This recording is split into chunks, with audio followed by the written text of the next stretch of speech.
দীর্ঘ প্রতীক্ষার পর ওমান প্রবাসীদের মুখে অবশেষে হাসি ফুটেছে।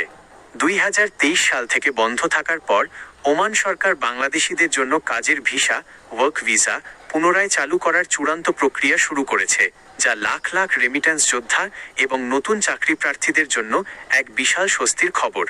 2026 সালের বর্তমান পরিস্থিতি অনুযায়ী এই সিদ্ধান্তের খুঁটিনাটি নিচে তুলে ধরা হলো। প্রবাসীদের মুখে হাসি ফোটার মূল কারণসমূহ: 1. দীর্ঘদিনের ভিসা জটিলতার অবসান।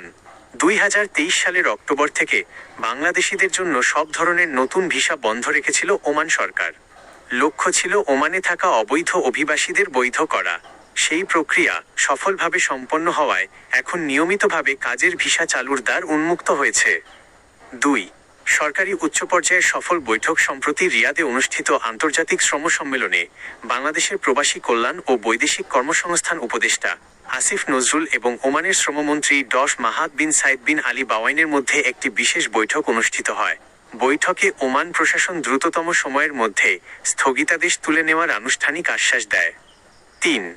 অবৈধদের জরিমানা ছাড়া বৈধ হওয়ার সুযোগ।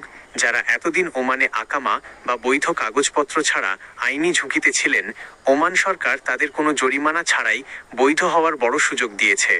এটিও প্রবাসীদের বড় একটি আক্ষেপ ও দুশ্চিন্তা দূর করেছে। ভিসা খোলার পর বর্তমান নিয়ম ও পরিস্থিতি: ভিসা খুললেও 2026 সালে ওমানে যাওয়ার ক্ষেত্রে আগের চেয়ে নিয়মে কিছুটা পরিবর্তন এসেছে। দক্ষ ও আধা দক্ষ কর্মীদের অগ্রাধিকার। ওমান সরকার এখন ঢালাওভাবে সাধারণ শ্রমিক নেওয়ার চেয়ে দক্ষ পেশাদার স্কিল্ড প্রফেশনালস যেমন আইটি বিশেষজ্ঞ, ইঞ্জিনিয়ার, টেকনিশিয়ান, নার্স ও ড্রাইভারদের ভিসাকে সবচেয়ে বেশি প্রাধান্য দিচ্ছে। প্রাক যাত্রায় দক্ষতার যাচাই: বাংলাদেশ সরকারের পক্ষ থেকেও এখন ওমানগামী কর্মীদের ভাষা, সংস্কৃতি এবং কাজের ওপর পূর্ব প্রস্তুতি ও দক্ষতার সার্টিফিকেট যাচাই বাধ্যতামূলক করা হচ্ছে, যাতে প্রবাসীরা গিয়ে ভালো বেতন পান।